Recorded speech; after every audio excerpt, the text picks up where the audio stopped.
So ito lang muna, pasensyahan nyo na po kaibigan ha. Opo, ito, matamis po ito. Sige po, sige.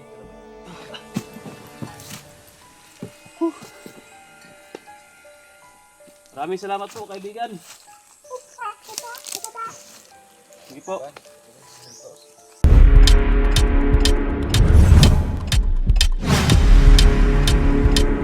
Tol, isang mapagpalang araw po sa ating lahat. So, sa video na ito tol, kasama ko si Boy. Kasama ko siya tol.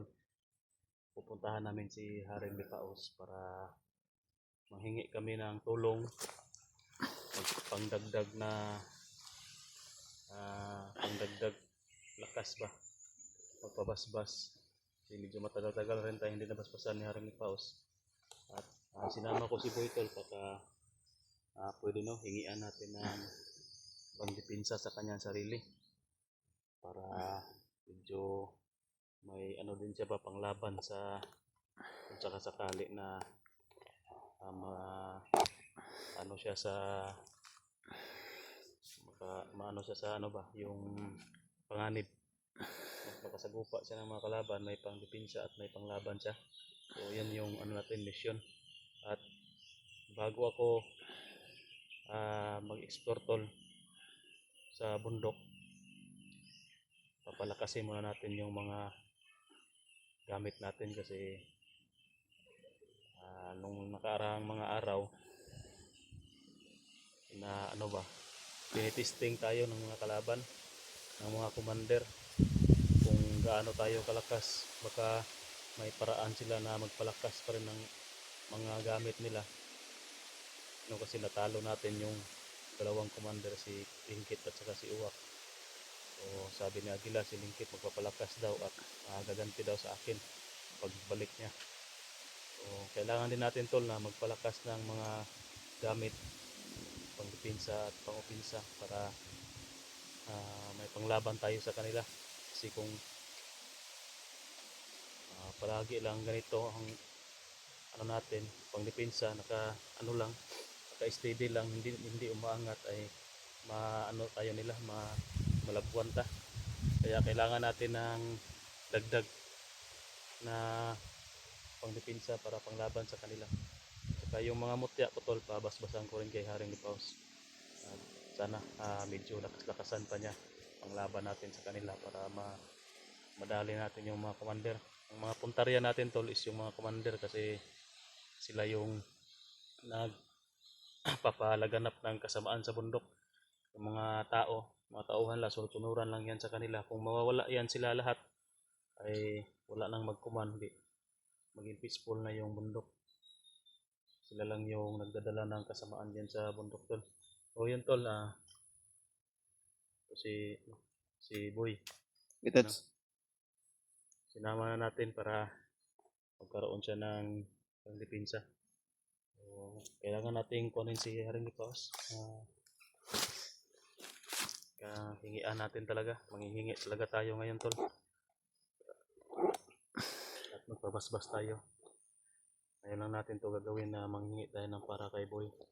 Para pangdepensa niya kasi delikado na yung sitwasyon namin, delikado na yung kalagayan namin.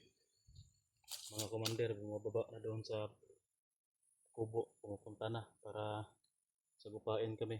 So alam na nila yung mga status namin, minomonitor na nila, kaya kailangan talaga na magdagdag ng pwersa, dagdag ng kaalaman at pangdepensa.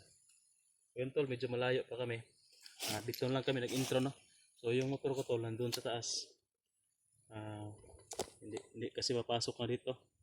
Diyan ko lang inilagay kasi lalakad pa tayo ng ilang bundok siguro, mga tatlong bundok pa yung aakyatin natin bago tayo makarating doon sa bagong punso na pupuntahan natin kay Haring Lipaos. So doon na lang kami tol, mag-video na, maglalakad muna kami para mapabilis yung mapabilis yung lakad namin. Kasi pagkatapos ito tol ay didiretso na tayo sa exploration. May dala na ako na bag, si Boy muna yung pinadala ko. Kasi si Boy tol, uuwi to. Kasi mag-aalaga doon kay Atoy, walang mag-aalaga. Si Brad Pitt kasi lakad ng lakad. Maraming ginagawa ba. Walang maiiwan doon, si Atoy lang. Kung sasama ko si Boy sa exploration, baka anong mangyari kay Atoy doon. Siya lang mag-isa. Uwi ako mamaya kay Tats. Uwi ka Kaya lang mamaya pagkatapos uwi ng... ako, magbantay ko kay Atoy.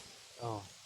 Sige. Tapos kailangan mo ng ano, dagdag karunungan, dagdag depensa kay para kung anong mangyari sa inyo doon sa kubo, may pangdepensa, maprotektahan mo si Atoy. Sige kay Tats. Kaya yun yung ano ginawa natin ngayon. Salamat pag-advise ako kay Tats. Oh. So yun tol, doon na lang tayo no, sa area mismo sa punso ni Haring Lipaos mag-uncamp or sa daanan. O tara, samahan nyo kami tol. So yun tol, sa haba ng nilalakad namin, kararating lang namin dito no, at nilabas na namin yung ano, pangalay namin kay Haring Lipaos kasi alam nyo na may kailangan tayo. Kailangan din natin ng magbigay ng alay para matuwa naman sa atin sa Haring Lipaos. So ito yung dala ko tol, at may ano din ito, shop na. Lagay mo dyan boy. Pahinga muna tayo saglit. Sige kay Tats. Mamaya natin tawagin. Sabi ni Haring Lipaos tol, tatawagin lang natin siya dito sa pamamagitan ng mutya. Kapag idikit natin yung mutya, ito yung lagayan ng mutya. Yung mga ano kasi yan. Dito daw lagayan ng mutya. So, ilagay natin yung mutya dyan tol. Tapos sasambitin natin yung pangalan niya. Ay, lalabas siya. Maririnig na tayo niyan doon sa kanilang kaharian. Kasi ito yung kulay ay hugis, triangle na punso. Bato yung ginamit niya na punso tol. Kasi nadala na siya sa ano ba, sa lupa kasi daw. Bilis lang basagin o hukayin ng mga masasamang tao yung hindi na naniwala sa punso. Hindi naman sila pwede na gumanti tol. Lalo na kapag mabait na hindi siguro kung yung mga masasamang hindi ito. Pag ano mo yung mga punso nila, yun, magpalalagyan na talaga. Pero sa mga katingin dito, hindi sila ng kuhan, ng gagalaw. Hindi yan yung hilabot ba, Bisaya pa. Tapos si Haring Lipaos na pag-isipan niya na bato na lang yung gawin niyang portal. Ano lang naman to tol, na portal ba, connection sa kanilang lugar at sa kanilang mundo at sa mundo natin. So, ito yung daanan. Ang makakatawag lang sa kanila tol, yung mga pinag-ano lang nila, yung binigyan na ni Haring Lipaos ng mga mutya. Hindi tayong makatawag sa kanya at marinig nila tayo doon sa kanilang sarian. Mamaya na tawagin, boy. Sige kay Tats. Hindi napapagod pa. Darating lang kasi namin dito tol. Sobrang layo ang area na ito. Ano talaga si Haring Lipaos. Nagpakalayo-layo na ba? No? Dito na sa mga tawag dyan. Trippy na area. Yung bundok na talaga. May bandido kaya dito ba? Meron siguro no? Sige, bundok tayo ito. Kuan? Kanal kami palibot. Siguro tol may bandido siguro dito kasi nasa bundok na kami masyado. Diyan tapok ko kay Tats. Ganda ba? Siguro lahat ito. May manak bahalas ko ganun. Sarap sa bawang.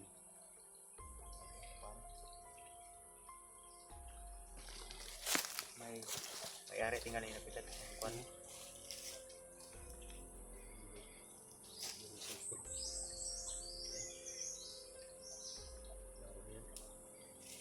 So itong mutya natin tol na kulay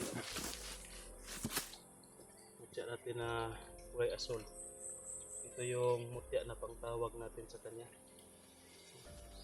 Kung wala ito tol, ito kasi yung susi. Parang susi ba, ilagay natin dyan. Titik na nila agad, marinig nila na dito tayo. So, sama ka sa akin boy, pasok tayo. Sige Tats. Ang ating loob ng kuan. Tawagin na natin. Handa ka na? Sige Tats. Ito na ako ka? Handa ka na? Bus ka dyan, bus ka banda.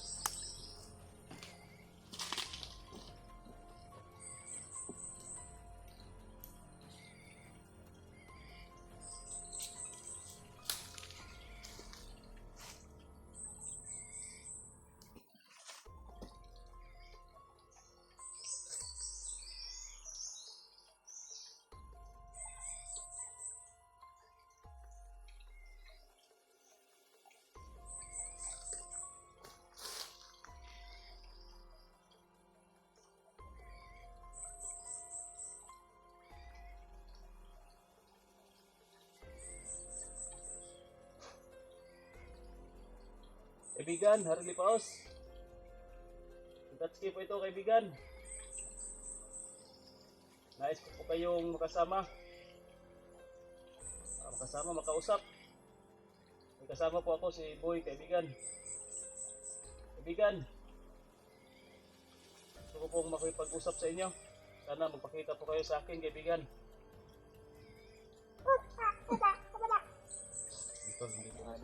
Magandang araw po sa inyo, kaibigan.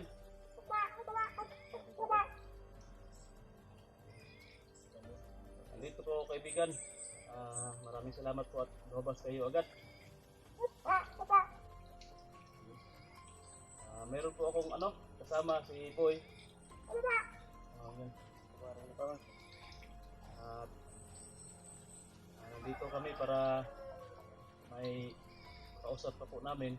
May kailangan po kami sa inyo, kaibigan, at sana pagbigyan niyo po kami. Medyo matagal na rin tayong hindi nagkita ba.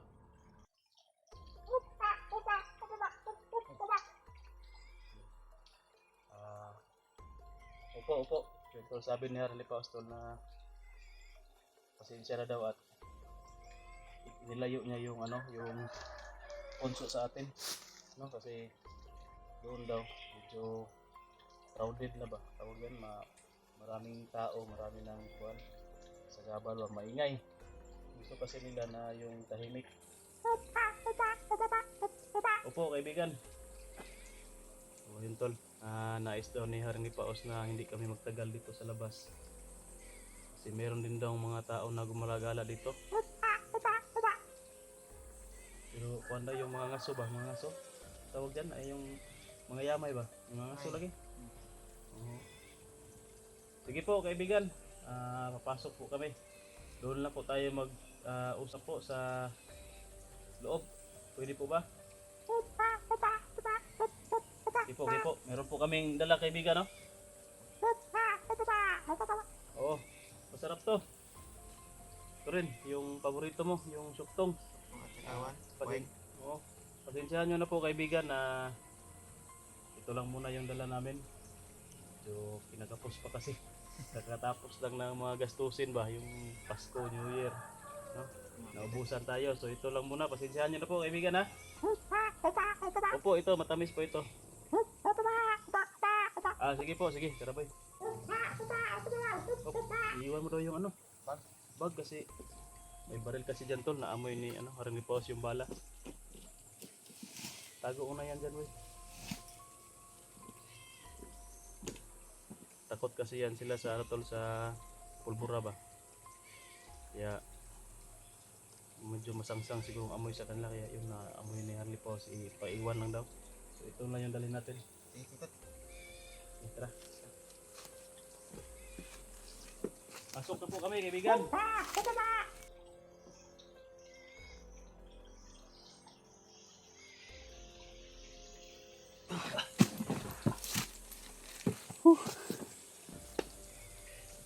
Maraming salamat po kaibigan. Sige po. Ano yung pakiramdam ko? Magana? Maganda yung pakiramdam ni Boy na nakalabas na kami dito. Sige po kaibigan. Hindi na po kami magtatagal kasi diretso na po ako sa exploration. Opo. Sige po. Paalam po kaibigan. Sige. Betul.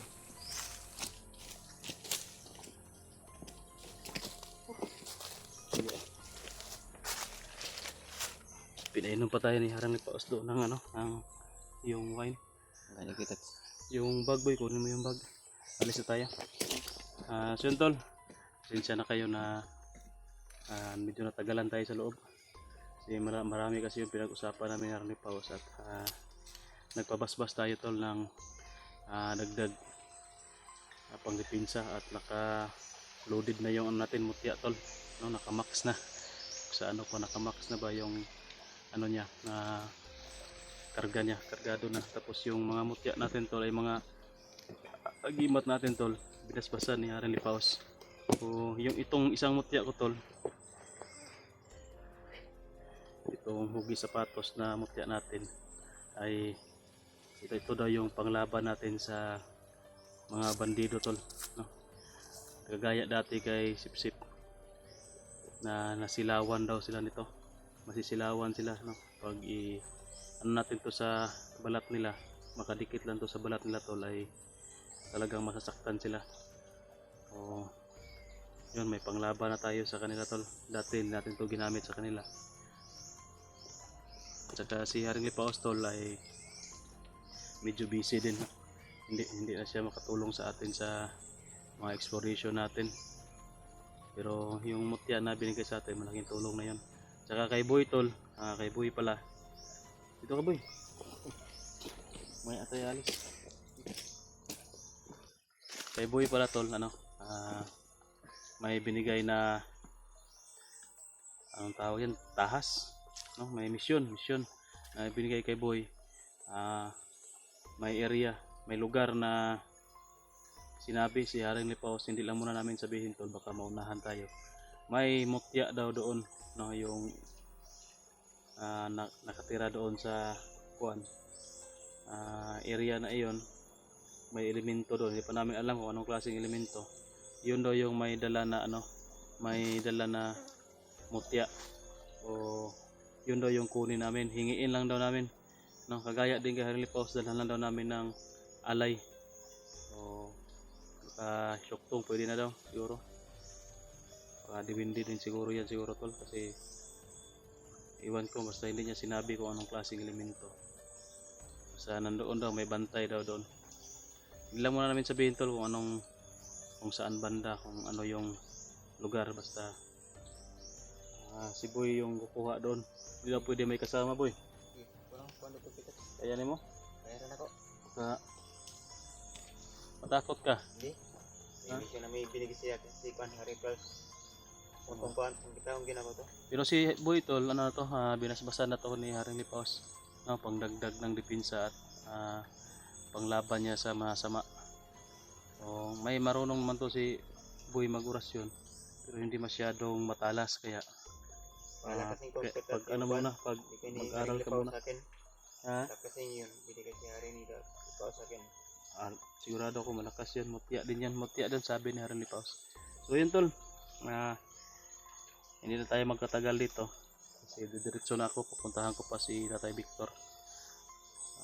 Mission ko ngayon si Tatay Victor tol, kukumustahin ko doon kung tama or totoo ba yung sinabi ni Aguila na alam na nila yung lugar kung saan si Tatay Victor nakatira. So kailangan natin magmamadali doon at puntahan natin. Boy, ikaw na yung bahala kay Atoy, kay Brad Pitt. Aalis na ako. Didiretso na ako. Sige, aalis na ako. Di, sama pa tayo. Balik tayo doon sa motor. Sige. Tapos hindi na ako uwi ng bahay. Diretso na ako. May mga gamit naman ako dyan tol. May mga kuwan na. Dala na ako na mga gamit ko sa exploration. Pero kaunti lang yung dala ko kasi medyo ano pa tayo. Ang tingin ko na. Kinatapos pa. Kasi yung mission, ang tingin ko nun ay magampo pag yun. Ang bahala doon. Discarded na ako doon sa bundok. Ano yung pwede natin gawin doon na makasurvive tayo. Ikaw mo nang bahala doon, Buya. Pag-alaga kay Atoy. Hindi ko pwede dalhin si Atoy doon. Hindi ko pwede na ano yun kasi ayaw ng bata kung ano lang si Atoy sana, kung hindi naman din siya pipigilan kung gusto niya talaga na sumama kay Commander Aguila, pero ayaw niya talaga kaya hindi tayo pwedeng ibigay kasi ayaw niya. Hindi daw niya kilala yun. Hindi daw niya kilala kaya hindi na natin ibigay. So, i-explore lang natin yan si Aguila tol. Try lang natin na try natin na makuha yan, no? Dead or alive. Kaya mga kaboy nga dead or alive. So yan tol, aalis na kami at maraming salamat po sa inyong panonood sa video natin. At ingat po kayong lahat tol. God bless. Sana i-pray nyo na mag mission success tayo sa exploration natin.